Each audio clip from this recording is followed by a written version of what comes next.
Chapter 13. Miss Steen, honorable judges, and fellow classmates, do you ever wonder if something is really there? I coughed again. I blinked again. The class waited. They waited some more. I heard someone blow his nose. I couldn't remember a thing. My mind was suddenly as empty as a black hole. The lamp's mother must have thrown off my brilliant memorization skills. I wiped the sweat off my forehead. I thought hard. The harder I thought, the farther those 6 lines ran away from me.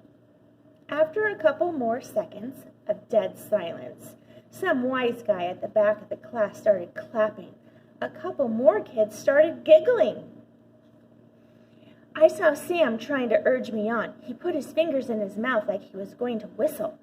"Oh, yeah," I said, breathing a sigh of relief, "like how a dog whistles really high." Everyone laughed and then looked at me as if I was a complete moron, which I was beginning to think I was. Everyone knows dogs can't whistle. Some people believe in microwaves, I stumbled on. Now that was even more stupid. Why couldn't I remember anything? I felt as if those 6 lines had suddenly decided to take a vacation. Even if I had remembered them, I realized that I didn't actually know much about any of the things on my list. I guess I should have paid just a bit more attention to Sam and my mom and the dentist. Just this once. "Sometimes ghosts fall out of the sky because of gravity," I said. That's all I could think of to say on that topic. It's hard to talk about something you don't even like to think about. Everyone continued to stare at me like I was a lunatic. There were words in the back of my brain. They just didn't seem to come together properly.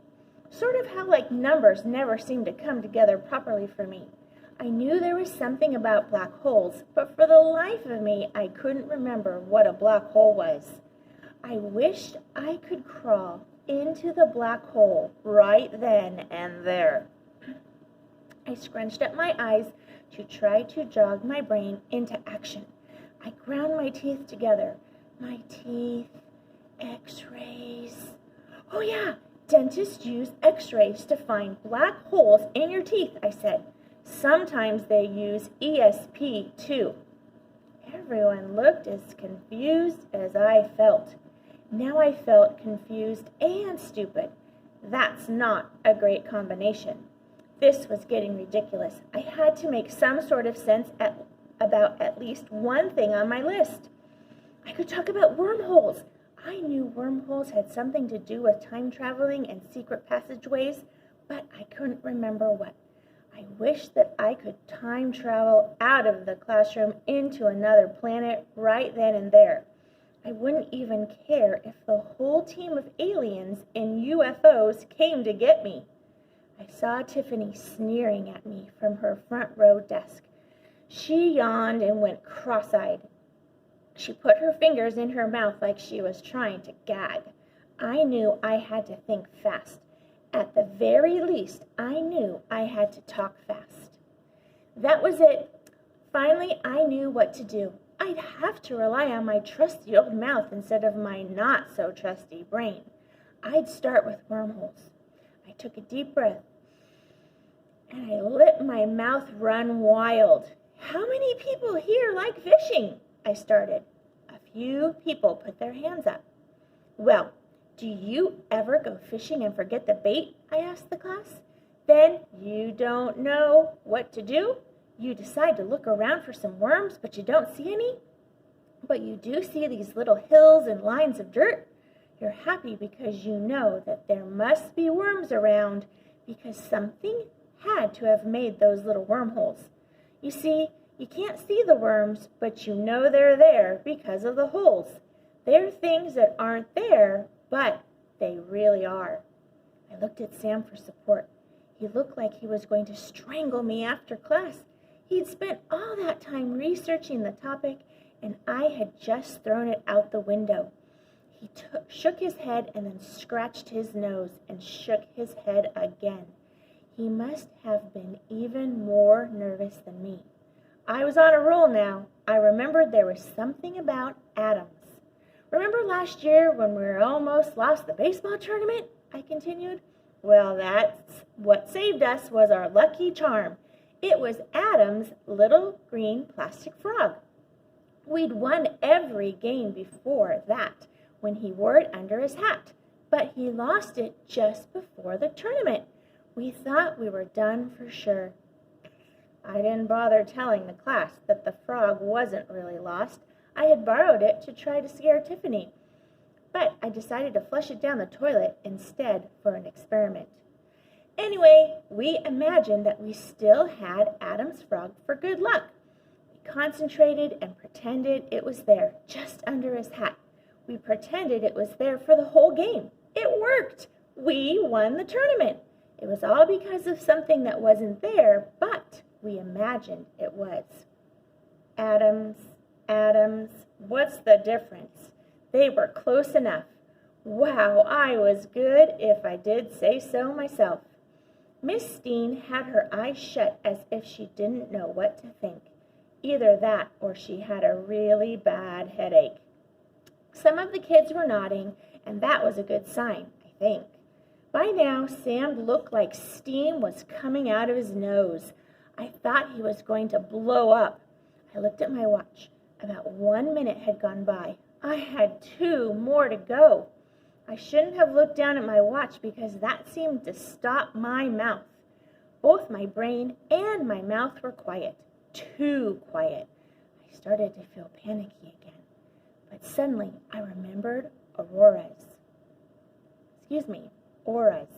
Listen, I whispered. Look around. Look around you really carefully and sort of squint like this. I showed them how to do it. If you kind of go a bit cross-eyed, you can see weird colors around people. I tried to sound as mysterious as I could. There's some sort of stuff that comes out of them, some sort of energy or something. I babbled on for a whole minute about colors and what they meant. I told them how there were many different shades of the same color. So one color could mean different things. Blue was calm and peaceful. Red was sometimes energetic, but sometimes nervous. I wondered if anyone could see red around me right then.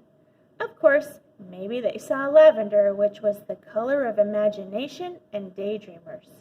I then stood very still and pretended I could see auras around people's heads. Everyone believed me.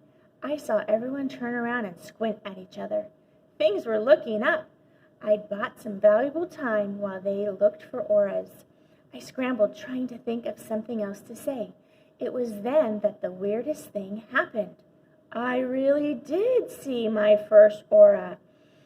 At least I thought I did. For example, look at Tiffany, I began excitedly.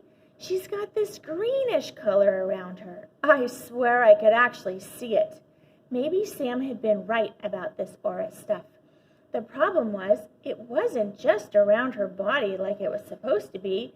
It was actually on her face to be exact. Look at her, I urged the rest of the class. An aura is something that isn't there, but it really could be.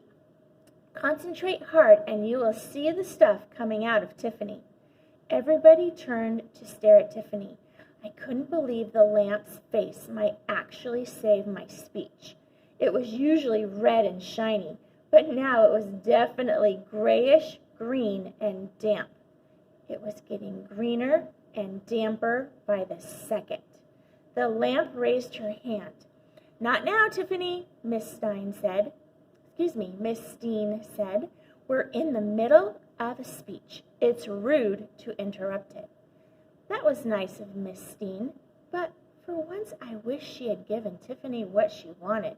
No sooner had she put her hand down than she bolted up from her desk, took 2 steps toward me, and threw up the most disgusting stream of liquid I'd ever seen. It was brown, like the color of mud at the creek on a rainy day. About 1½ cups of it, I reckon.